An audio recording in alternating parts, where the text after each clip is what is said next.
नमस्कार, स्वागत है आपका और आपके साथ मैं हूं सुरभि तिवारी।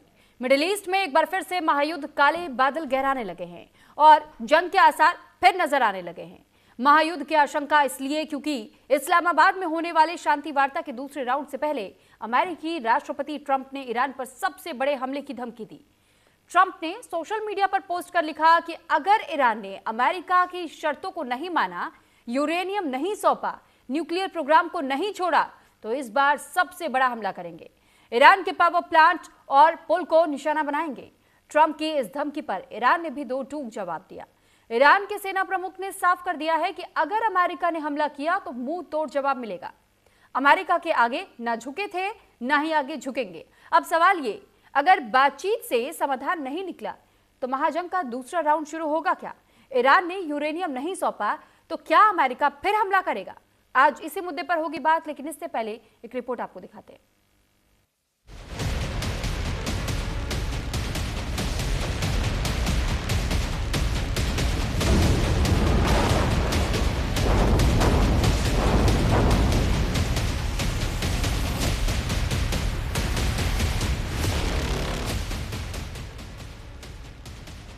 क्या मिडिल ईस्ट में फिर बारूद की बरसात होगी?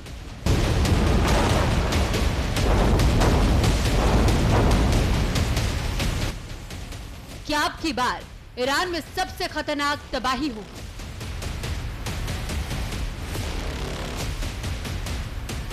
क्या ईरान पर अमेरिकी बम फूटेगा? सीज फायर टूटेगा?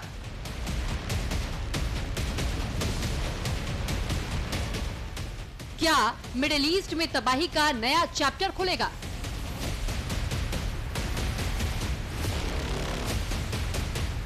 ये सवाल तब उठने लगे जब मिडिल ईस्ट में एक बार फिर महाजंग के आसार नजर आने लगे। महायुद्ध की आशंका इसलिए क्योंकि दूसरे राउंड की बातचीत शुरू होने से पहले अमेरिकी राष्ट्रपति ट्रंप ने एक बार फिर ईरान को दो टूक कह दिया। अपने यूरेनियम अमेरिका को सौंप दे, न्यूक्लियर हथियार ना बनाए, नहीं तो अंजाम भुगतना होगा। The USA will get all nuclear dust. You know what the nuclear dust is? That was that white powdery substance created by our B-2 bombers, those great B-2 bombers, late one evening 7 months ago. No money will exchange hands in any way, shape, or form. Iran, with the help of the USA, has removed or is removing all of the sea mines, and most importantly, it never agreed, and you'll understand, they will never have a nuclear weapon. They will never have a nuclear weapon. Iran को Trump ने ये धमकी ऐसे वक्त में दी है जब America और ईरान के बीच पाकिस्तान की राजधानी में दूसरे राउंड की बातचीत की तैयारी चल रही है। ट्रंप ने दावा किया है ईरान के साथ बातचीत इस हफ्ते फिर शुरू होगी। इसके लिए अमेरिका का प्रतिनिधित्व करने विशेष दूत स्टीव विटकॉफ सोमवार को पाकिस्तान पहुंचेंगे। अमेरिका और ईरान के बीच वार्ता का दूसरा दौर मंगलवार को इस्लामाबाद में तय है। पिछले बातचीत का नेतृत्व करने वाले अमेरिकी उपराष्ट्रपति जेडी वेंस इस बार भी डेलीगेशन का नेतृत्व करेंगे। लेकिन बातचीत से पहले ट्रंप ने सोशल मीडिया पर पोस्ट कर एक बार फिर ईरान को धमकी दी। हॉर्मूज बंद करने पर ट्रंप ने लिखा, ईरान ने शनिवार को हॉर्मूज स्ट्रेट में गोलीबारी कर सीज फायर का उल्लंघन किया। हॉर्मूज बंद कर ईरान करीब $500 मिलियन प्रतिदिन का नुकसान उठा रहा है, जबकि अमेरिका का कोई नुकसान नहीं। अगर ईरान अमेरिकी प्रस्ताव नहीं मानता तो अमेरिका उसके पावर प्लांट और पुलों को निशाना बना सकता है। मतलब साफ है कि दूसरे राउंड की बातचीत में कोई समाधान नहीं निकला तो सीज फायर टूट जाएगा। अमेरिका एक बार फिर ईरान पर बम बरसाएगा, लेकिन ट्रंप की धमकी पर ईरान ने भी दो टूक जवाब दे दिया है। ईरान के आर्मी चीफ ने कहा, हमारी सेना आखिरी सांस तक दुश्मन का सामना करेगी। सेना देश की आजादी, क्षेत्रीय अखंडता और सुरक्षा के लिए जमीन, हवा और समुद्र हर मोर्चे पर तैयार है। हम अपनी सैन्य ताकत लगातार बढ़ा रहे हैं। ईरानी सैनिक बलिदान की भावना से प्रेरित हैं और अपने मिशन के प्रति पूरी तरह प्रतिबद्ध है। यानी ईरान ने भी साफ कर दिया है कि वो अमेरिका के आगे झुकेगा नहीं, न्यूक्लियर प्रोग्राम को छोड़ेगा नहीं, अमेरिका को यूरेनियम सौंपेगा नहीं। अब सवाल है, अगर दूसरे राउंड की बातचीत में कोई हल नहीं निकला तो क्या तबाही का दूसरा दौर शुरू होगा? क्या ईरान पर फिर बम बरसेगा?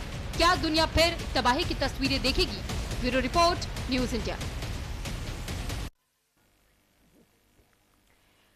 और इस पर चर्चा करने के लिए हमारे साथ जुड़ चुके हैं खास मेहमान। तो सबसे पहले मेहमानों का परिचय आपसे करवा देते हैं। Retired brigadier Vinod Datta ji, defence expert, हमारे साथ आपसे कुछ देर में जुड़ेंगे। और retired group captain doctor Anand स्वरूप जी हमारे साथ डिफेंस एक्सपर्ट जुड़ चुके हैं।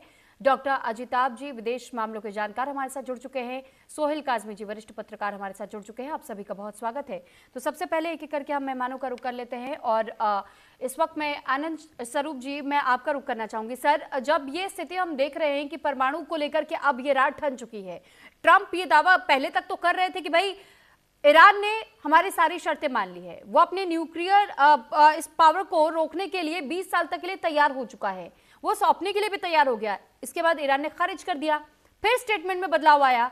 अब कहा जा रहा है ये दूसरे दौर की वार्ता शुरू होने दौड़ा सकते हैं क्या सर? या फिर ये भी सिर्फ एक तरीके का ये ट्रंप का रवैया है कि किसी भी तरह प्रेशर क्रिएट कर दो, लोगों में एक नैरेटिव सेट कर दो कि शायद ईरान पर कोई प्रभाव पड़ जाए?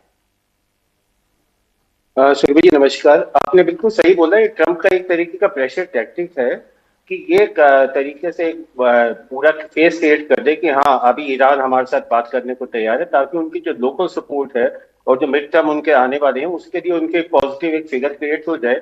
मगर ईरान ने अभी जो है उसको सारे के सारे जो इनके वादे हैं उनको जो इन्होंने बोला है, कमिट किया है, खारिज कर दिया है। यहाँ तक कि रशिया ने कमिट किया है कि हम बीच में आकर के यूरेनियम अगर बोलते हैं तो पीसफुली हम उस यूरेनियम को कलेक्शन कर सकते हैं। एक ऑफर रशिया की तरफ से आई। रही बात ट्रंप की, ट्रंप एक बहुत ही अनरिलायबल पर्सन है। वो कुछ आज कुछ बोलते हैं, कल कुछ बोलते हैं, परसों कुछ बोलते हैं, तो इसके अंदर उनकी बातों पर ज्यादा तवज्जो नहीं दी जा सकती है।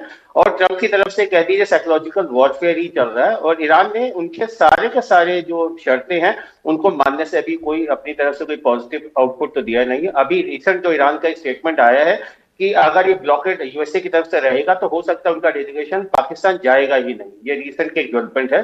तो मुझे लगता है कि कल जैसे बोल रहे हैं कि एक टीम जाएगी अमेरिका की और वहां पे पाकिस्तान में, तो हो सकता है कि ईरान की टीम वहां जाए ना जब तक कि ब्लॉकेड अपना यूएसए नहीं हटाता है। सीधी ठीक है सर, मैं लौट रही हूँ आपके पास। अब विनोद दत्ता सर, मैं आपका रुख कर रही हूँ।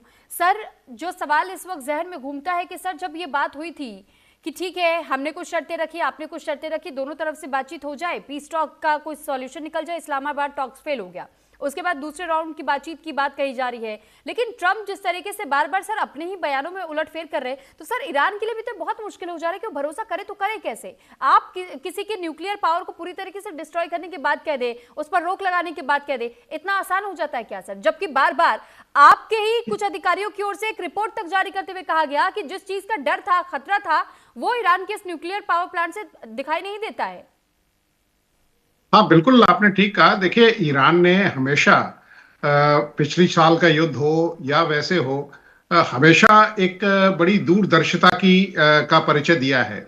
आप ये देखिए, ईरान पहले भी युद्ध शुरू होने से पहले भी वार्ताओं में था और वार्ताओं के चलते चलते अमेरिका ने उसके ऊपर हमला किया। जिस तरह के वक्तव्य ट्रंप साहब दे रहे हैं वो मतलब जैसे अभी ग्रुप कैप्टन साहब ने बताया कि साहब वो बिल्कुल रिलायबल पर्सन नहीं है, क्योंकि मतलब विवेकपूर्ण बातों से उनकी काफी मतलब दूरी है। तीसरी चीज ये है कि देखिए, कोई भी जब वार्ताएं होती हैं तो यकीनन पहले दौर की वार्ताओं में सारे जो मसले हैं वो हल नहीं होते हैं। अगर आप देखें, वियतनाम की भी जो वार्ताएं थी, मतलब हेनरी किसिंजर एक बहुत आला दर्जे के डिप्लोमेट हुआ करते थे, उसमें भी 4 वर्ष लग गए। तो ये जो मतलब पहले दौर की जो वार्ता हुई थी, ये सबसे बड़ी सफलता थी कि दोनों जो देश हैं वो नेगोशिएटिंग टेबल पे आए। लेकिन अमेरिका जिस तरह के वक्तव्य दे रहा है, जिस तरह के उसके एक्शंस हैं, जिस तरह से उसने अपना जो ट्रुप डिप्लॉयमेंट है उसको वो किया है या उसकी जो डेंसिटी है उसको बढ़ाया है, ये बताता है कि साहब किस तरह से वो अनप्रेडिक्टेबल है और किस तरह से वो मतलब अपनी जुबान पे अड़े नहीं रहते हैं। रही बात, आपने बिल्कुल ठीक कहा कि कोई भी देश अपनी संप्रभुता से समझौता नहीं कर सकता। आप ये देखिए, अगर वो यूरेनियम दे देता है, मान लीजिए कि चलो उसने न्यूक्लियर वेपन बनाने के लिए रखा है, तो क्या कोई देश, और खासकर जब ये अदावत ऑलमोस्ट 50 साल पुरानी हो, तो क्या वो अपना मतलब हर चीज प्लेटर पे दे देगा? रूसो यूक्रेन वॉर इसका ज्वलंत एग्जाम्पल है। जेलेंस्की से पहले जो प्रेसिडेंट थे, उन्होंने एक ट्रीटी के तहत सारे न्यूक्लियर वेपन्स थे वो रशिया को ट्रांसफर कर दिए थे और रशिया ने ये एश्योरेंस दी थी कि साहब हम आपकी सुरक्षा करेंगे। और आज देखिए, आज 5 साल हो गए, किस दौर से यूक्रेन गुजर रहा है। तो ईरान नहीं चाहता कि साहब इसी तरह की स्थिति में वो पहुंचे। तीसरी बात यह है कि ईरान ने हमेशा ये कहा है कि देखिए, जब तक आप अश्योरेंस नहीं देंगे, there has to be a complete truce, there has to be compensation. World war 2 में भी आप देखिए, जर्मनी के ऊपर जो अभी हाल तेहरान का है, यही लंदन का भी कर दिया गया था जर्मनी ने, लेकिन जर्मनी को काफी वॉर इंडेमिटी या उसको पैसा काफी देना पड़ा। तो ये सब चीजें जो हैं, देखिए जब वार्ताएं होती हैं तो कोई ना कोई कॉम्प्रोमाइज निकलता है। दोनों देशों को थोड़ा बहुत एक आध कदम पीछे लेना पड़ेगा। अगर अमेरिका ये चाहता है कि साहब मैं जो कहूंगा वही होगा, तो आज अमेरिका की सबसे ज्यादा किरकिरी हो रही है, सबसे ज्यादा लॉस फेस जो है वो अमेरिका का है, सबसे ज्यादा माली और सामरिक नुकसान अमेरिका का है। ठीक है सर, मैं आप सभी के पास लौट रही हूँ, लेकिन इस बीच एक बड़ी खबर है, तो वो भी अपने दर्शकों को बता दें कि बातचीत से पहले ट्रंप ने ईरान को एक और धमकी दे दी है। ईरान के पास समझौते के लिए आखिरी मौका है, ये ट्रंप की ओर से कहा गया। समझौता नहीं हुआ तो ईरान तबाह हो जाएगा। और फिलहाल ईरान के पास समझौते के लिए आखिरी मौका, ट्रंप ने ये कहा है। ये एक और धमकी ट्रंप की ओर से दी गई है।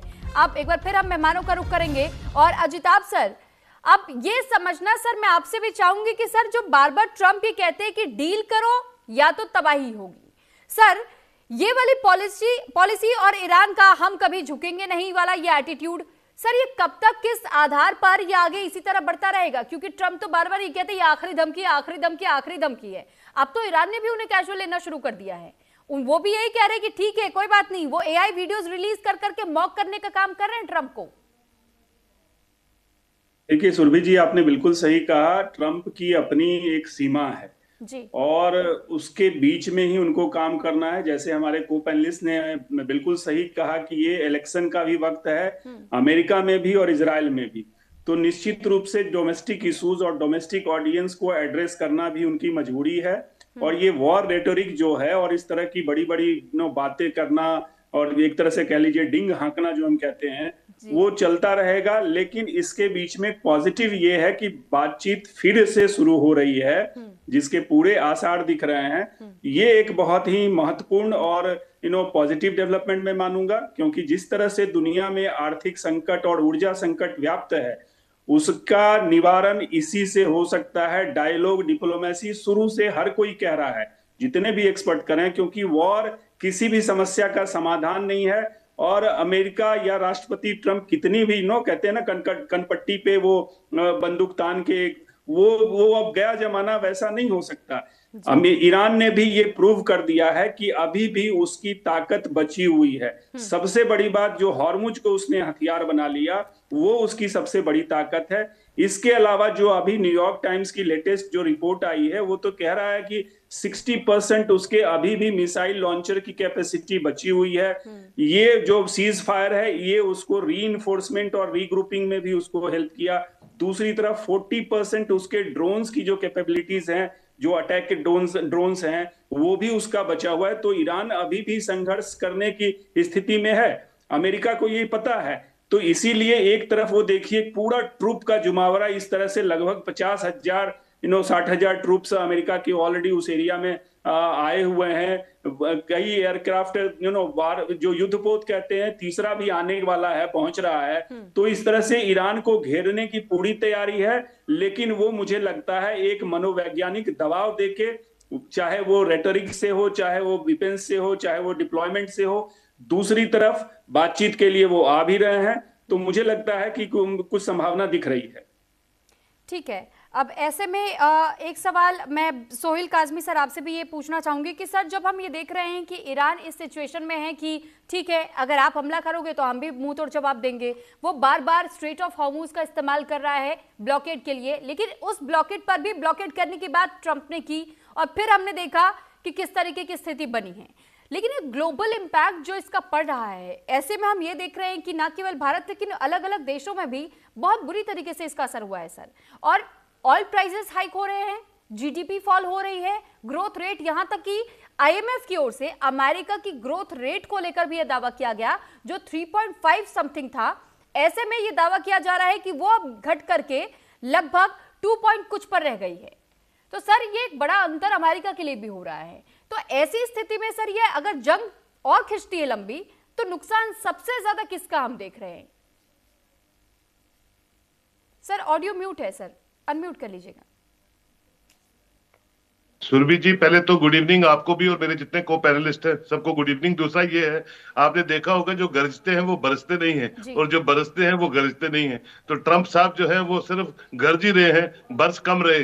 तो इतना बड़ा मुल्क, इतनी बड़ी सुपर पावर, अगर उसको कुछ करना ही था, इतनी हिम्मत है उसमें, तो वो कर लेता। वो स्टेट ऑफ हार्मोज भी ले लेता, वो ईरान भी वेनेजुला की तरह, प्रेसिडेंट की तरह वेनेजुला की तरह ईरान को भी ले लेता। वो कोई चीजें हुई नहीं ना, कोई ऑब्जेक्टिव उसका पूरा हुआ नहीं। और वर्ल्ड डिसऑर्डर को बनाने में सबसे ज्यादा जिम्मेवारी जो है, जो जिसको सवालिया निशान पे है, वो ट्रंप खुद है। और उसकी जो पॉपुलैरिटी है या उसके इकोनॉमी जो आप देख रहे हैं जो शटर हो रही है, वो आपके सामने, जैसे आप खुद बता रही है। देखिए, अगर आप अभी परसों में सुन रहा हूं कि वो कहते हैं ट्रंप साहब कि मैं खुद जा रहा हूं इस्लामाबाद। देखिए कितना वीकेस्ट प्रेसिडेंट है, एक सुपर पावर होने के बावजूद वो कहते हैं मैं खुद जाऊंगा इस्लामाबाद, बात करूंगा। और अगर बात भी करूंगा और नहीं माना तो मैं ये तबाह कर दूंगा। एक दिन रात को, शाम को कहते हैं मैं स्टोन एज पे ले आऊंगा।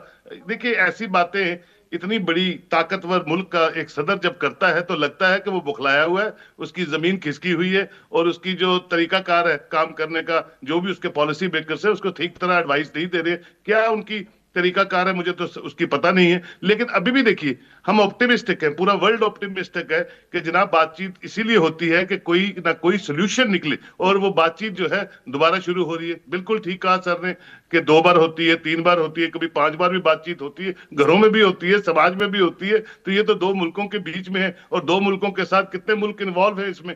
तो ये सब चीजें ट्रंप को पता है। लेकिन ये जो गीदड़ धमकियां देने की आदत पड़ी हुई है, इसको हम बोलते हैं, कुछ बातें मैन्युफैक्चरिंग फॉल्ट होते हैं इंसान के अंदर, वो जा नहीं सकते हैं क्योंकि ये बॉर्न फॉल्ट्स है, तो वो नहीं जाएंगे। ये तो 30-35 साल 40 साल से कहता है कि जब मैं आऊंगा मैं ईरान को तबाह कर दूंगा, इस्लाम को बिल्कुल उड़ा दूंगा। ये तो उसका एक दिमाग में नोशन है सिंस हिज चाइल्डहुड।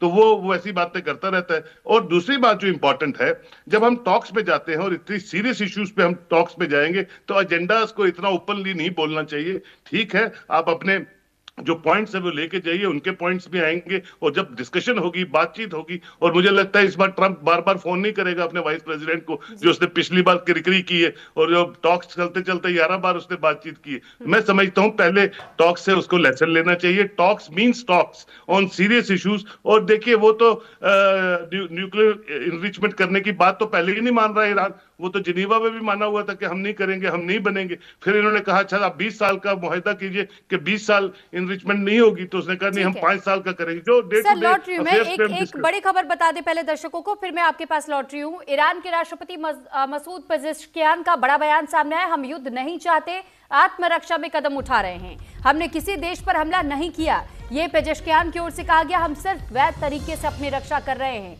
तो देखिए, अब ये सीधे सीधे पेजेश्कियान की ओर से स्पष्ट किया गया है कि हम किसी तरीके का हमला नहीं चाहते, हम कोई युद्ध नहीं चाहते हैं, लेकिन ये जानबूझकर उन पर थोपा जा रहा है। ये एक तरीके से मतलब इसका सीधा सीधा निकाला जा सकता है। सोहेल सर, क्योंकि मैं आपसे बातचीत कर रही थी और सर जब हम इस तरीके के स्टेटमेंट सुनते हैं तो सर ये तो क्लियर मैसेज है ईरान की ओर से कि अगर अमेरिका चाहे तो जंग वाकई समाप्त हो सकती है बातचीत के जरिए, लेकिन हर शर्त आप ही की मानी जाए, ये कैसे पॉसिबल है?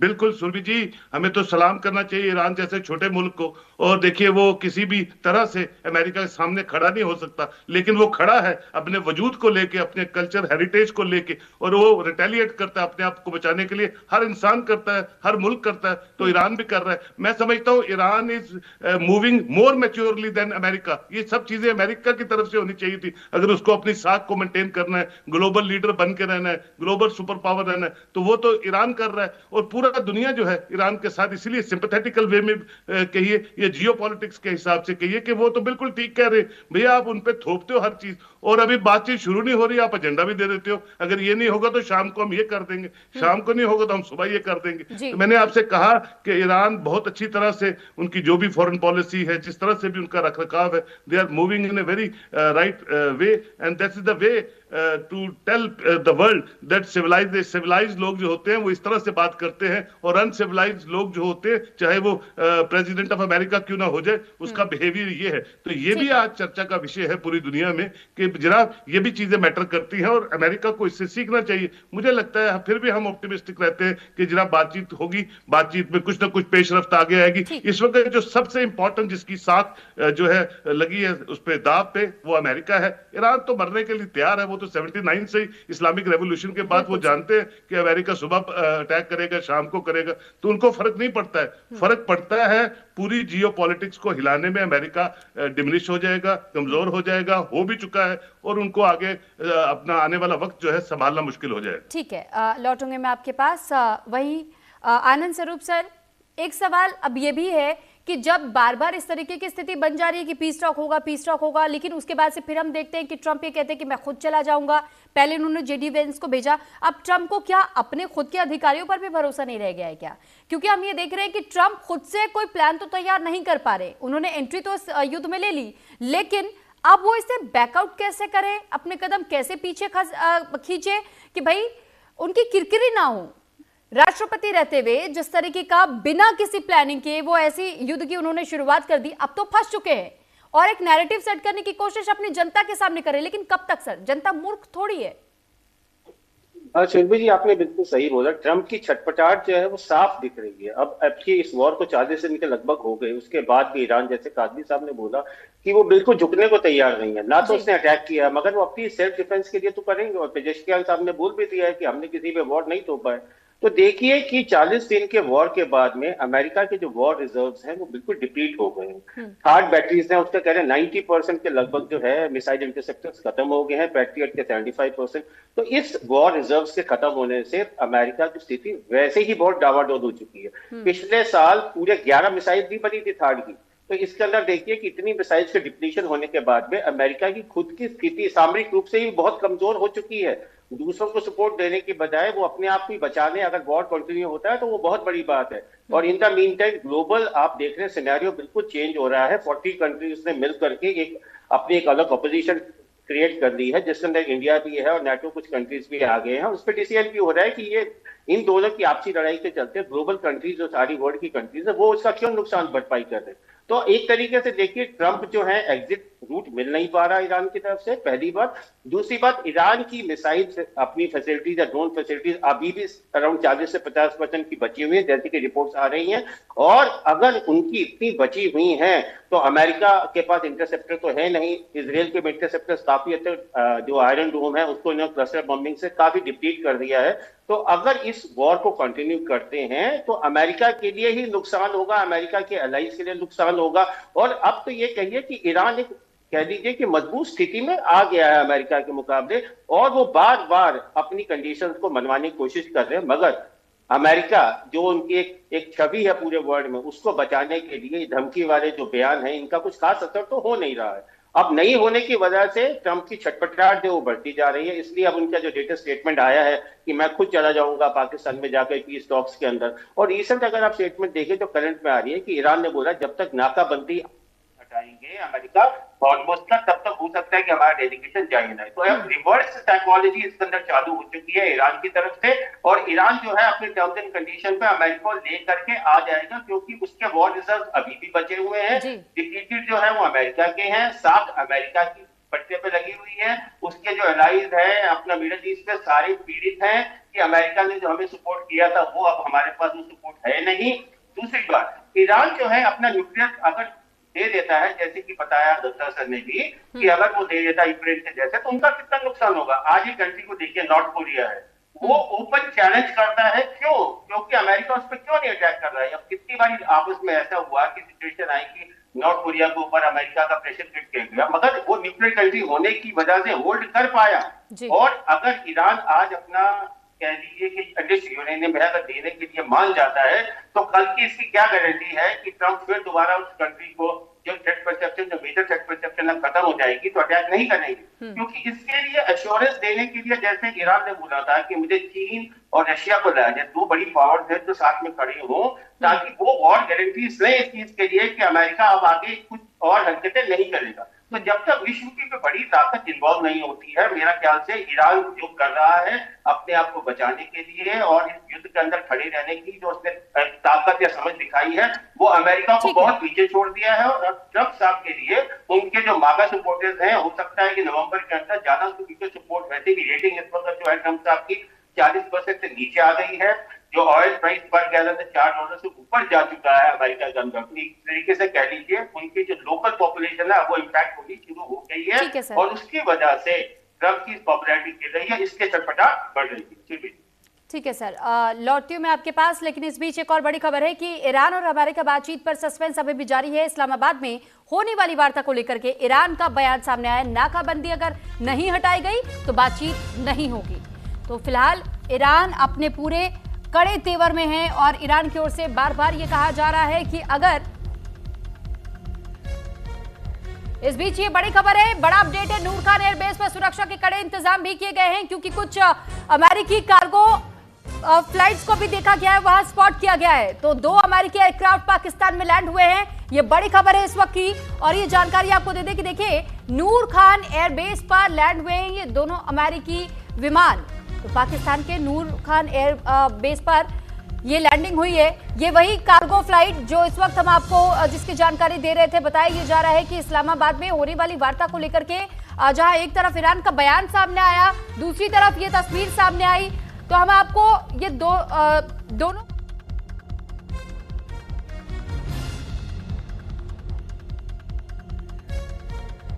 अब एक बार फिर से मेहमानों को हम रुक कर लेते हैं और साथ ही अब तक जैसे हम सर आपसे समझने की कोशिश कर रहे थे, एक बार फिर से अब मैं रुक करना चाहूंगी हमारे साथ मेहमान क्योंकि लगातार जुड़े हुए हैं। आनंद स्वरूप सर, मैं आपसे पूछ रही थी लेकिन फिलहाल मैं विनोद दत्ता सर आपका रुक कर रही हूँ। विनोद सर, एक तस्वीर जो हमने अभी दिखाई अपने दर्शकों को भी, आपने भी वो तस्वीर देखी होगी सर, ये दिखाया जा रहा है कि नूर खान एयरबेस पर लैंडिंग हो चुकी है 2 अमेरिकी विमानों की। सर, क्या इससे मैसेज पास करने की कोशिश की जा रही है अमेरिका की ओर से? देखिए, नूर खान जो एयरबेस है वो पाकिस्तान में जरूर है, लेकिन उसका जो सारा कंट्रोल है वो अमेरिका का है। जी, और आपने देखा होगा जब वो किराना हिल्स पे अटैक हुए थे, जब भारत ने, इंडियन एयरफोर्स ने स्ट्राइक किया था, तो वहां उनका जो असला रखा था या जो उनके न्यूक्लियर एसेट से, उनको भी काफी मतलब कोलेटरल डैमेज हुआ था। तो नूर खान एयरबेस में एक तो ये एयरक्राफ्ट इसलिए लैंड किए हैं जिससे कि वो उस एरिया को पुनः मतलब सिक्योर कर सके, और अमेरिकन सिक्योरिटी प्रोटोकॉल के हिसाब से ये अपनी गाड़ियां वगैरह सब कुछ अपना लाते हैं। और नूर खान एयरबेस पे इतनी सिक्योरिटी रहती है अमेरिका की कि वहां पाकिस्तान के एयरफोर्स ऑफिसर्स या पाकिस्तान के मिलिट्री ऑफिसर्स को भी अमेरिका से परमिशन लेनी पड़ती है अंदर जाने के लिए। पहली बात। दूसरी बात यह है कि देखिए, अमेरिका अगर आज बैकफुट पे नहीं है तो अपना डेलीगेशन क्यों भेज रहा है? आज ईरान अगर ये डिक्टेट कर रहा है कि मैं वार्ता में नहीं शामिल होगा जब तक हमारी शर्तें नहीं मानी जाएंगी, या अमेरिका इस तरह की जो गीदड़ भपकी दे रहा है वो बंद करे, या उस जैसा आपने कहा कि पहले ही उसने एजेंडा बना लिया है कि अगर वार्ताएं सफल नहीं हुई तो हम आपके पास पुनः अटैक करेंगे। तो ट्रंप साहब जिस तरह से बिहेव कर रहे हैं, मतलब अगर अमेरिका के पास ट्रंप है तो ईरान के पास ट्रंप कार्ड है, तो और ईरान उन ट्रंप कार्ड्स को बड़ी अच्छी तरह से खेल रहा है। तो ये बताता है कि किस तरह से नादानियों की वजह से अमेरिका, देखिए ट्रंप साहब ने एक मुहिम चलाई थी मागा, जिसे कहते थे ना, मेक अमेरिका ग्रेट अगेन। तो मुझे लग रहा है कि मागा का मतलब ही उन्होंने बदल दिया है, he is going to make America grounded again. तो ये बिल्कुल उसको जबीदोश करके मानेंगे। रही बात, देखिए एक ऐसा डेलीगेशन, दूसरा जो ये पाकिस्तान का चयन किया है इन्होंने, जो वेन्यू किया है, क्योंकि पाकिस्तान कोई ऐसी पावर नहीं है जो, देखिए मध्यस्थता वो कर सकता है जो आपके बराबर का हो या आपसे तगड़ा हो। तो ये मतलब वो कहते हैं ना कि पाकिस्तान वाले करेंगे क्या करेंगे, वो क्या रहनुमाई जो खुद कारवां लुटा के आ रहे हैं। तो उनके तो खुद के लाले पड़े हुए हैं। उनकी इंटरनल सिक्योरिटी देखिए कितनी खाना जंगी है वहां। तो वहां कोई ऐसी ताकत होनी चाहिए थी जो ईरान में जाते और वो कन्विंस करते कि हाँ ठीक है, मैं जिम्मेदारी लेता हूं अमेरिका की तरफ से कि आपके ऊपर कोई मजीद हमले नहीं होंगे। लेकिन ऐसा पाकिस्तान अश्योरेंस दे नहीं सकता। और दूसरी, पाकिस्तान अगर कोई अश्योरेंस देता है तो अमेरिका की अनप्रेडिक्टेबिलिटी इतनी ज्यादा है कि कोई भी देश उसकी गारंटी नहीं लेगा, क्योंकि मतलब ट्रंप साहब का तो जिस करवट उठते हैं वो उसी तरफ का गाना बजाना शुरू कर देते हैं। तो उनको ये चाहिए कि अगर अपना लॉस ऑफ फेस बचाना है, उनको अगर अपना जो वर्चस्व कायम रखना है, तो उनको थोड़ा बहुत झुकना पड़ेगा। और अमेरिका और ईरान की जो वार्ता हुई थी पहले, उनमें से कुछ शर्तों को अमेरिका को मानना होगा और कुछ शर्तें ईरान को भी मानना होगा। ईरान सर, यूरेनियम ये कभी नहीं पाकिस्तान देगा। की क्या मजबूरी भी समझी जा सकती है जो उसने मध्यस्थता के लिए अप्रोच किया सामने से, क्योंकि उसे चाइना के साथ भी बनाकर चलना है, अमेरिका के साथ भी बनाकर चलना है, और उसने अपने सरजमी का ही इतना कंट्रोल कुछ हिस्सा चाइना को दिया, कुछ हिस्सा अमेरिका को दिया। अगर दोनों में से कोई भी नाराज होता है तो नुकसान तो उसका है, तो उसे तो इसमें फिर भी कूदना था कि कहीं थोड़ा बहुत एक नैरेटिव भी सेट कर लिया जाए कि भाई हमने तो ऐसे युद्ध को रुकवाने का काम कर दिया, हमने तो मध्यस्थता कर दी। देखिए, पाकिस्तान जब बलूचिस्तान उसके हाथ से निकल रहा था, अब तो निकल ही चुका है तकरीबन, तब उसने कुछ कॉन्ट्रैक्ट्स करार किए थे। आपको याद होगा, एक सूटकेस लेके असीम मुनीर और शहबाज शरीफ गए थे कि रेयर अर्थ मिनरल्स का कॉन्ट्रैक्ट हम आपको दे देते हैं। हाँ। तो उनकी मंशा ये थी कि अमेरिका की वहां प्रेजेंस रहे और वो बलूचिस्तान के ऊपर थोड़ा बहुत काबू कर सके। लेकिन चीन को ये चीज पसंद नहीं आई थी। चीन को यह भी पसंद नहीं है कि साहब अमेरिका इसमें दखल अंदाजी कर रहा है या मीडिएशन कर रहा है या मतलब उसको बतौर वेन्यू की तरह इस्तेमाल किया हुआ है। तो चीन का भी इसमें काफी बड़ा रोल है। तो अगर ये वार्ताएं सफल करनी है तो चीन को भी राइट हैंड साइड पे रखना पड़ेगा, क्योंकि चीन एक ऐसी शक्ति है जो इस मतलब उसके ईरान से भी अच्छे संबंध है, उसके अमेरिका से भी अच्छे संबंध है। तो वो मध्यस्थता अगर करता तो शायद इस समस्या का कोई हल निकल सकता था। रशिया, हाँ, रशिया के यूएस के साथ उतने अच्छे संबंध नहीं है, तो शायद रशिया एक्सेप्टेबल नहीं होता अमेरिका को।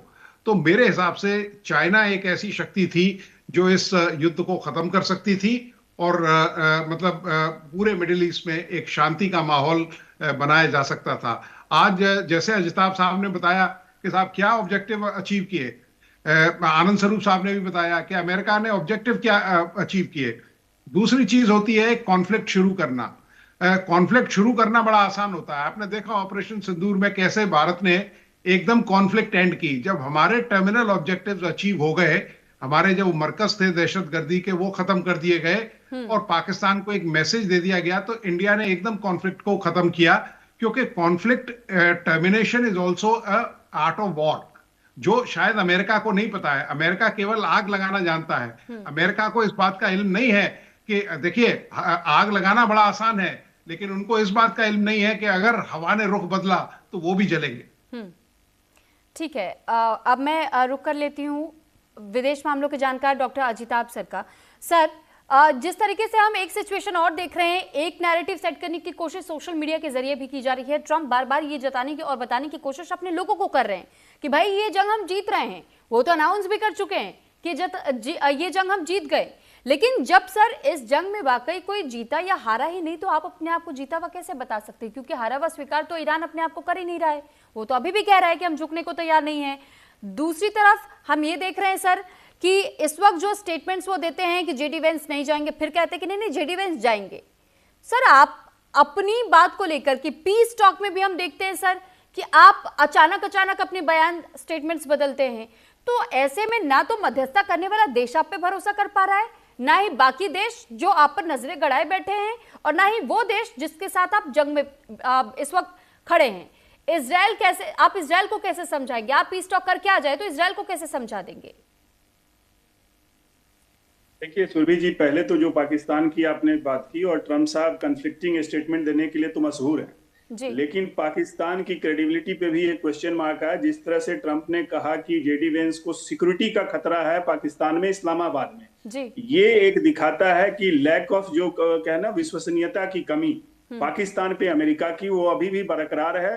उसकी मजबूरियां हैं, जैसे आपने कहा कि पाकिस्तान की ज्योग्राफी, उसकी डेमोग्राफी या उसका बॉर्डर जो ईरान से है, ये सारी चीजें हैं। लेकिन अभी द इकोनॉमिस्ट मैगजीन की लेटेस्ट जो इशू आया है उसमें इस बात को हाईलाइट किया गया है कि पाकिस्तान में जो तेल का संकट है और जो महंगाई बढ़ रही है, उससे पाकिस्तान जो अपने को कुछ ज्यादा साबित करने की कोशिश कर रहा है, कहीं पे वो औंधे मुंह ना गिर जाए।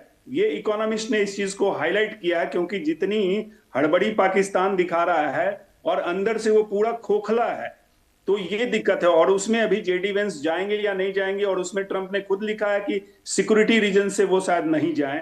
तो ये दिखाता है कि पाकिस्तान के अंदर जो एक अस्थिरता का माहौल है, और उसमें भी इस तरह के महंगाई, भूखमरी, सब की सारी चीजें प्रॉब्लम वहां हो रही है। तो निश्चित रूप से इसका असर इस वार्ता में दिख रहा है। और कहीं ना उसका बैकफायर भी ना कर जाए। दूसरी बात जो ट्रंप की आपने कही, तो उनकी विश्वसनीयता का ये हाल है कि अभी एक रिपोर्ट आई है कि एक आध घंटे के लगभग या फ्यू आवर्स में उन्होंने 39 ट्वीट्स किए हैं अपने सोशल जो ट्रूथ सोशल पे। ये दिखाता है कि उनका मेंटल स्टेटस या मेंटल हेल्थ के वो शिकार हैं या कुछ ना कुछ तो ऐसा है, क्योंकि जिस अफरा तफरी में वो ट्वीट करते हैं और अपनी ही बात को पूरी तरह से जो कहते हैं ना वोल्टा फेस एकदम कंप्लीट वो चेंज कर देते हैं। आसमान को जमीन और जमीन को आसमान वो साबित करने की कोशिश करते। यहां से उनकी क्रेडिबिलिटी और उसके साथ अमेरिका की साख पे या सर ये भी कहा जा सकता है कि ट्रंप बस इतना चाहते हैं कि पूरी तरीके से अटेंशन उन्हीं की तरफ रहे, इस वजह से अटेंशन सीकर की तौर पर वो कुछ ना कुछ ऐसा या तो पोस्ट कर दे रहे हैं या तो कोई स्टेटमेंट दे रहे हैं कि सारे कैमरे उनकी तरफ घूम जा रहे हैं, हर कोई उनको लेकर के चर्चा करे। ऐसा भी कुछ चल रहा है क्या उनके दिमाग में? देखिए, वो तो हेडलाइंस में हमेशा बना रहना चाहते हैं, टाइमलाइन डिफाइन करते हैं, बट वो हेडलाइन के लिए होता है जी। आप देखिए, उन्होंने अभी क्लेम किया, पीछे कल उन्होंने क्लेम किया कि हमने तो 8 युद्ध रुकवा दिए हैं, 2 और पाइपलाइन में है, तो ये 10 युद्ध रुकवा देंगे। वो तो अपना इतिहास पुरुष बनने की उनकी जो मनोकामना है और जो ख्वाहिश है, लेकिन ये 8 युद्ध तो रुकवा दिए, खैर उसकी तो आप इतिहास जान रहे हैं। नाउ कमिंग टू ये 2 युद्ध की जो लेबनान और ईरान की बात कर रहे हैं, इसके शुरुआत भी उन्होंने की है। ईरान युद्ध के वो पीस ब्रोकर एंड ब्रेकर भी वही हैं, आज वो पीस मेकर अपने आप को डिक्लेयर कर रहे हैं। तो देखिए कितनी विडंबना है उनके अपने कार्य, दोनों चीज में, बोली में भी और गतिविधि में भी। तो इससे पूरा विश्व उनसे अलग जो हो रहा है, अमेरिका अलग थलग पड़ रहा है। ये एक बड़ी विश्व व्यवस्था के लिए बहुत ही चैलेंजिंग होगा, क्योंकि चाइना इसका फायदा उठा के और वो जिस तरह से अपना ऑक्टोपस रूपी ये कह लीजिए ड्रैगन बढ़ रहा है, निश्चित रूप से ये विश्व वर्ल्ड ऑर्डर के लिए एक खतरे की घंटी है। और इसीलिए शायद ये जो 51 देश है ना, फ्रांस और ब्रिटेन मिलके अभी जो मीटिंग की है, वर्चुअल मीटिंग, उसमें 51 देशों ने पार्टिसिपेट किया और कुछ ऐसे निर्णय लिए गए हैं। बहुत सारी चीजें तो आती नहीं है सरफेस पे, लेकिन निश्चित रूप से कुछ नई व्यवस्था, विश्व व्यवस्था की ओर कदम बढ़ चुके हैं। ठीक है, अब सोहेल काजमी सर, क्योंकि सर जो इस वक्त हम ईरान की सिचुएशन देख रहे हैं, ईरान भले ही अपनी जीत का दावा नहीं करता है, लेकिन विन विन सिचुएशन उसके लिए इस वजह से भी बनती हुई दिखाई देती है क्योंकि छोटा देश है, अगर इतने लंबे समय तक इतने बड़े देश के साथ में अगर वो जंग के लिए अभी भी खड़ा है और वो ये कह रहा है हम युद्ध नहीं चाहते, हम अपना बचाव कर रहे हैं, जायज है। अगर किसी व्यक्ति पर भी कोई हमला करता है तो फिर वो अपने बचाव में भी फिर एक लाठी वो भी चलाता है। तो सर वही स्थिति इस वक्त ईरान की दिखाई दे रही है। दूसरी तरफ हमने सोशल मीडिया का भी जिक्र किया कि एक नैरेटिव सेट करने की कोशिश अमेरिका कर रहा है कि हम पावरफुल इमेज अपनी क्रिएट कर ले, लेकिन वो हो नहीं पा रहा क्योंकि उसे वहां भी मॉक किया जा रहा है। ईरान के जो एम्बेसीज के अब तक के सोशल मीडिया हैंडल्स है सर, उन्होंने अमेरिका की धज्जियां उड़ा रखी है और वो मजाकिया अंदाज में ट्रंप की बार बार चुटकी ले रहे हैं।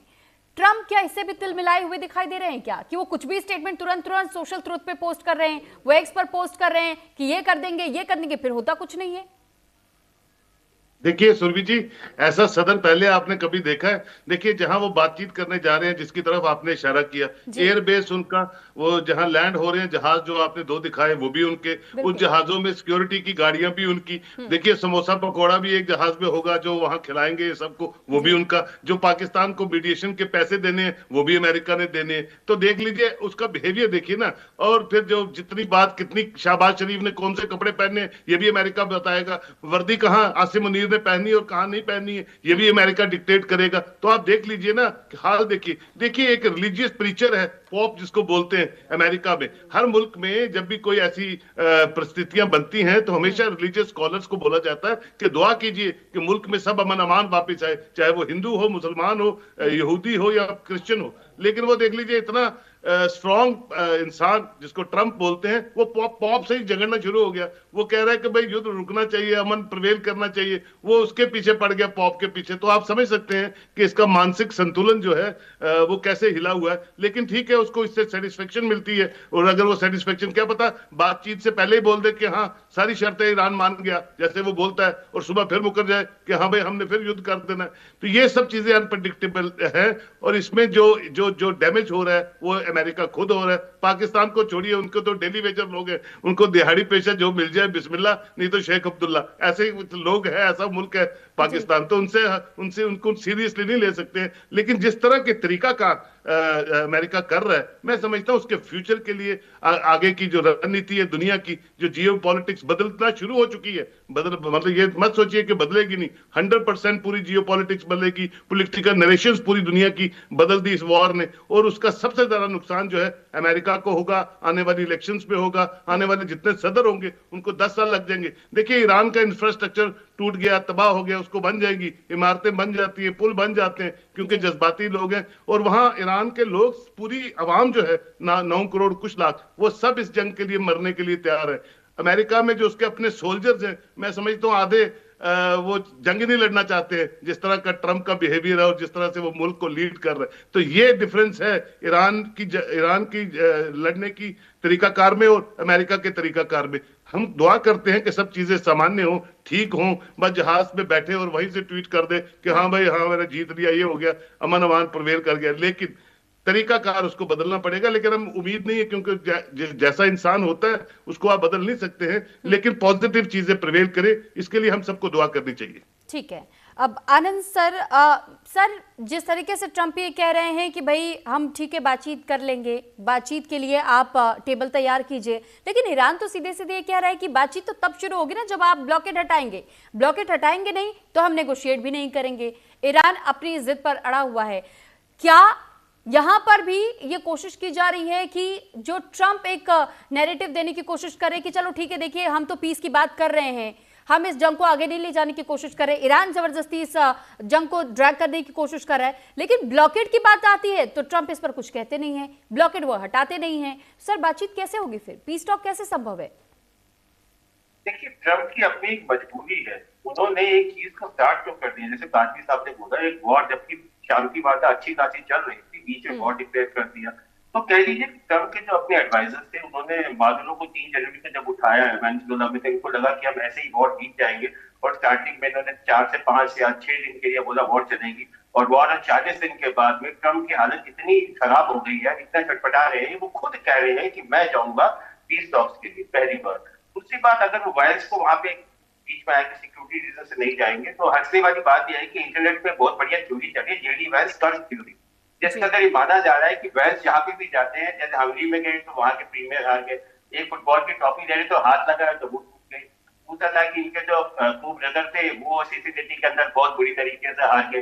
पीस टॉक्स में गए तो वहां पे अपना पीस टॉक पहली फेल हो गई। पिछले साल पोप से मिलने गए तो 24 घंटे में पुराने पोप का देहांत हो गया। तो एक वॉन्स को एक तरीके से जेडी वॉन्स कर्ज थ्योरी चल रही है, तो उसका आप सोचिए कि साइकोलॉजिकली इतने इम्पैक्ट हो चुके हैं ट्रंप कि वो ये सोच रहे हैं कि ऐसा ना हो, जो साइकोलॉजिकल बातें चल रही है उनके ऊपर इम्पैक्ट हो चुका है, और वो खुद अब सोच रहे हैं कि मैं ही जाकर के पीस टॉक को फाइनलाइज कर पाऊं।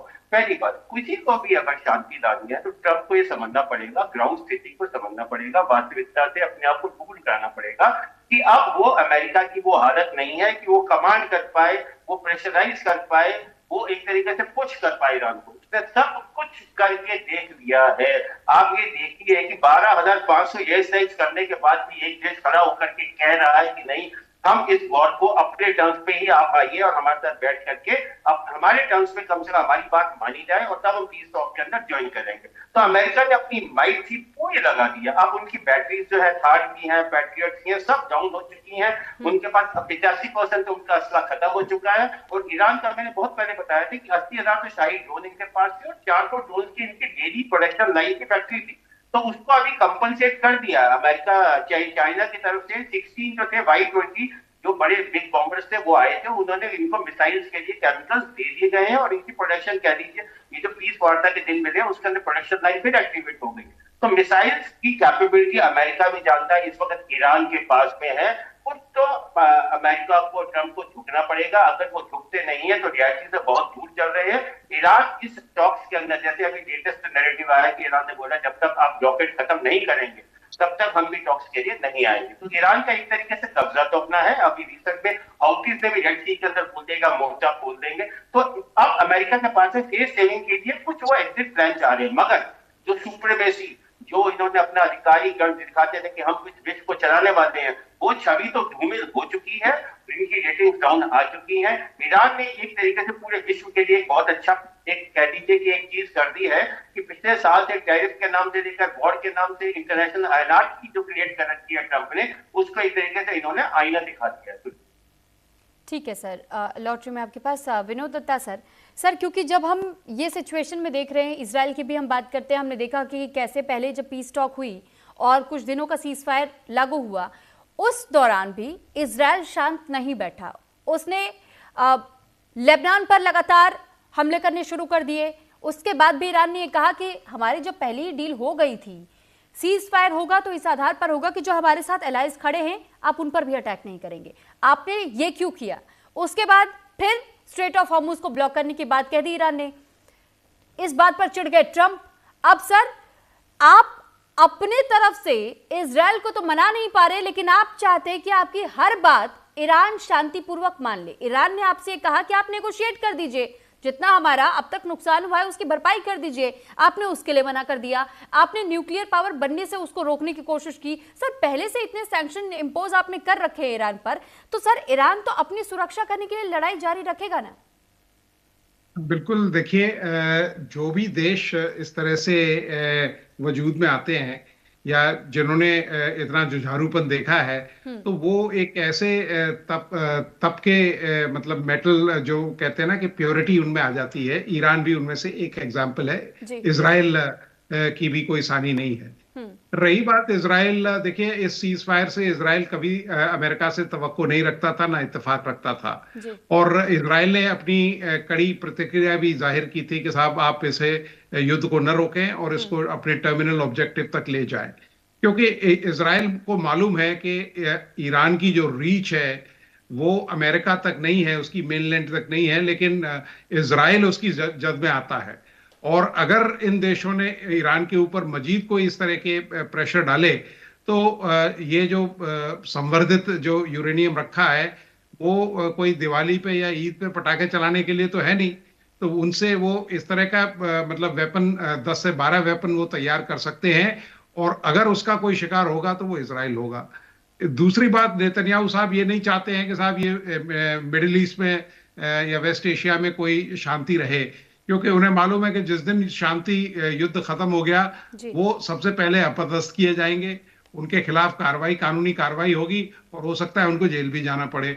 तो वो ये चाहते हैं कि अपना पर्सनल एजेंडा या पर्सनल पॉलिटिकल माइलेज गेन करने के लिए वो चाहते हैं कि ये जो पॉट है ये हमेशा सिमर करता रहे। तीसरी चीज ये है कि देखिए ईरान को अगर इस मतलब वुंडेड हालत में उन्होंने छोड़ दिया तो जख्मी शेर जिस तरह से अटैक करता है, यकीनन ईरान इजराइल के ऊपर अटैक करेगा। और इजराइल को देखिए पिछली बार जो युद्ध हुआ था जून में 13 दिन का युद्ध हुआ था, उसमें भी इजराइल को काफी कमजोर कर दिया था ईरान ने। और अगर 2-4-6 दिन युद्ध और चलता है, एक आध हफ्ते, तो हो सकता है इजराइल मजबूर हो जाता कि साहब इस युद्ध को यहीं खत्म करना चाहिए। अब भी उसकी हालत काफी खराब है, क्योंकि लेबनान में जिस तरह से अटैक किए हैं, और ईरान ने बिल्कुल साफ किया था टॉक से पहले कि जो उसके एक्सेस ऑफ रेजिस्टेंस है या जो HHH है उनको वो बिल्कुल उनको हार्म नहीं पहुंचाएंगे। और देखिए एक बार अगर आप टेम्पररी ट्रूस कर लेते हैं तो वार्ताओं में कोई ना कोई सोल्यूशन निकल के आता। लेकिन ये है कि अमेरिका तो ये चाहता है कि साहब America wants everything to be done yesterday, जिसे कहते हैं कि मतलब सर इस बीच में ये भी मैं आपसे जरूर पूछना चाहूंगी सर, क्योंकि मैं ये देख रही हूँ कि एक्स पर ये ट्रेंड कर रहा था, वायरल था ये पोस्ट। IRGC के नेवी की ओर से एक रिकॉर्डिंग क्लिप वायरल हो गई। उस रिकॉर्डिंग क्लिप में सीधे सीधे ये कहा गया कि we will not open it by the order of our leader, we will open it by the order of our leader, not by the tweets of some idiot. अब सर इस तरीके की जब भाषा का इस्तेमाल किया जाता है तो ये ईरान तो सीधे सीधे मैसेज देने की कोशिश कर रहा है कि आपके लिए होंगे महाशक्ति, हमारे लिए हम कुछ नहीं मानते हैं। बिल्कुल बिल्कुल। देखिए ईरान ने जिस तरह से मस्कुलर नेशनलिज्म का इजहार किया है वो ये बताता है। देखिए ईरान में जो ड्राइविंग सीट पे कौन है? IRGC। IRGC क्या है? सुप्रीम लीडर जो है, उनकी एलिजेंस है सुप्रीम लीडर की। ठीक है। तो जब ये इस्लामिक रेवोल्यूशन हुआ था 1982 में, उसका गठन हुआ, तो ये सब चीजें बताती हैं कि किस तरह से वो बैटल हार्डन्ड हैं और किस तरह से उन्होंने अपने जो जो कहते हैं रणनीति को किस तरह से उन्होंने बिसात पे बिछाया है। तो उन्होंने बिल्कुल साफ कर दिया है, क्योंकि अगर वो स्ट्रेट ऑफ हॉर्मुज पे अपना कंट्रोल खो देते हैं तो ईरान के पास कुछ ज्यादा बचता नहीं है, और या वो अपना न्यूक्लियर जो मतलब एनरिच्ड यूरेनियम है उसको दे देते हैं, तो ईरान के पास अभी भी इस तरह की चीजें हैं। और अमेरिका इसी बात से डरता है, इजराइल इसी बात से डरता है कि अगर ईरान को उन्होंने ज्यादा पुश किया तो जनरली क्या होता है, that as a last ditch effort Iran या तो मतलब कोई न्यूक्लियर स्ट्राइक कर सकता है, या हालांकि ये वेपन्स ऐसे हैं जो टेक्टिकल वेपन्स नहीं है, these are strategic weapons, these are weapons of deterrence. लेकिन फिर भी जब आदमी when somebody is pushed to the wall, they have no choice but to retaliate or attack in this manner। तो अमेरिका ये नहीं चाहता, क्योंकि देखिए अमेरिका की जो पॉलिटिक्स है उसमें इजराइल की बहुत बड़ा दखल है। अमेरिका में जितने धनाढ्य लोग हैं, जितने पॉलिटिशियन हैं, जितने जहनी लोग हैं, वो सारे ज्यूज हैं।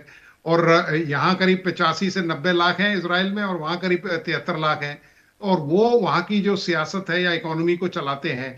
और ये ऐसे मतलब इनके अंदर वो कौमी एकता है कि वो सारे अमेरिका छोड़ के इजराइल में आ जाएंगे अगर इजराइल के वजूद पे कुछ खतरा हुआ। तो अमेरिका भी इस बात से डरता है काफी।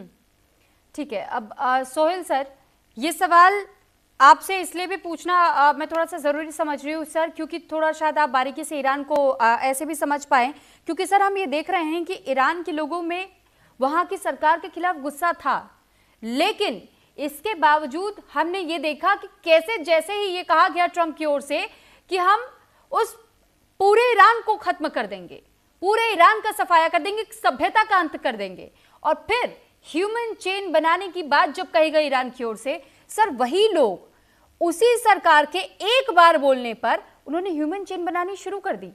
तो सर ये मजबूती ईरान की समझे या फिर ये प्रेशर हम ट्रंप के लिए समझे, एक चुनौती है उनके लिए कि इतना आसान नहीं जितना आपने समझा था सर? सुरभि मैम, मैं भी एक शिया हूं और मुझे मौका मिला 2-3 बार ईरान जाने का और बहुत से मुल्कों में जाने का। पाकिस्तान भी 4-5 बार मैं गया ऑफिशियल डेलीगेशंस के साथ। ईरान जो है बाकी मुल्कों से इसलिए अलग है क्योंकि वो जानता है कि वो उसको खुद बनाना है अपना सब कुछ। देखिए पाकिस्तान को तो पता है मैं वहां से पैसा ले लूंगा, वहां भीख मांग लूंगा, एक चीफ को मरवा देंगे, एक प्राइम मिनिस्टर को अंदर कर देंगे, तो कहीं ना कहीं से ये कश्मीर का राग रागेंगे और पैसा भिखारियों की तरह मांगते रहेंगे और झूठा रेडिकलाइज इस्लाम चलाएंगे पाकिस्तान में। लेकिन ईरान का ऐसा नहीं है। ईरान के लोग मेहनत कुशा है।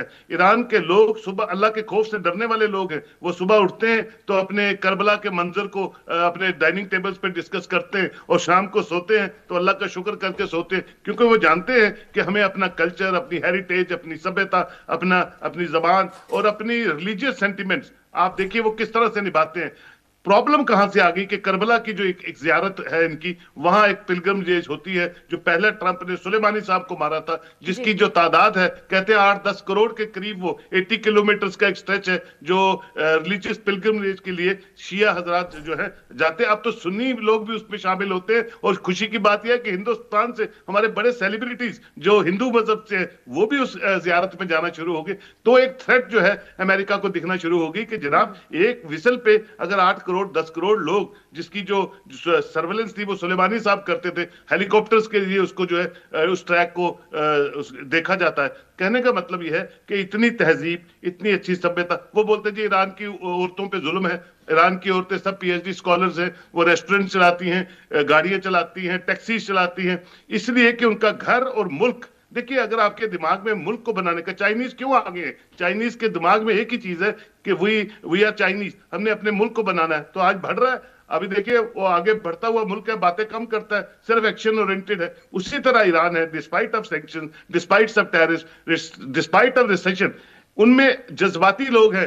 ह्यूमन चेन की बात आप कर रहे हो, ट्रंप ने कहा मैं यहाँ यहाँ यहाँ अटैक करूंगा, पूरा ईरान के लोग जहां जहां भी उसने बोला वो ह्यूमन चेन की तरह रात पूरी, हम भी रात पूरी जागते रहे कि क्या होगा, ईरान रहेगा, शिया तबाह हो जाएगा, स्टोन एज पे चला जाएगा। लेकिन नहीं हुआ। वो इसलिए नहीं हुआ कि जनाब हम लोग भी, भारत के लोग भी अपने भगवान को, अपनी आस्थाओं पे चलने वाले लोग हैं, इसीलिए भारत चल रहा है, आगे बढ़ रहा है, कोई नहीं रोक रहा है उसको। इसी तरह ईरान भी चल रहा है। तो ईरान को इतनी जल्दी वेनेजुला की तरह सोचना या ट्रंप की, और देखिए वो इस वक्त जो हमारी संस्कृति कहती है कोई बादशाह मनहूस भी आ जाता है, अमेरिका का बादशाह इसका मनहूस है, अपने लिए भी और पूरी दुनिया के लिए भी। वो मनहूसियत कब तक चलेगी आने वाले दिन आपको बता देंगे। लेकिन अगर वो वहीं अपने पोप शोप से कोई दुआएं शुआएं करा ले और ये जो वार्तालाप है ये शुरू हो जाए, नौकर वहां भी बैठे हैं, आसम मुनीर, और वो भी बैठे हुए, वो सब चीजें सेट कर देंगे, तो किसी तरह अपना ग्रेसफुल एग्जिट कर ले और अपने इलेक्शंस में पार्टिसिपेट करे।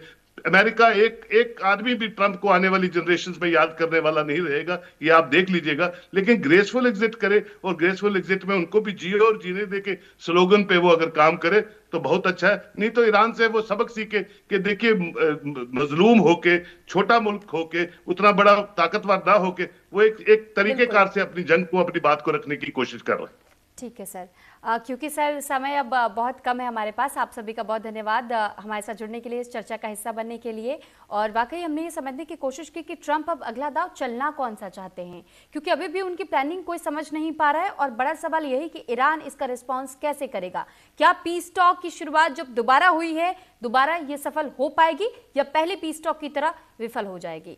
हालांकि हमारे साथ आज चर्चा का हिस्सा बने retired brigadier Vinod Datta ji, defence expert, retired group captain doctor Anand Swaroop, former Indian air force officer, doctor Ajitabh, foreign affair expert, Sohail Kazmi, senior journalist. और इन सभी से हमने इस पूरे वॉर सिचुएशन पर ज्यादा डिटेल में जानकारी हासिल करने की कोशिश की। तमाम अपडेट्स भी हम आप तक पहुंचाते रहेंगे, लेकिन यहाँ रुक एक ब्रेक के लिए।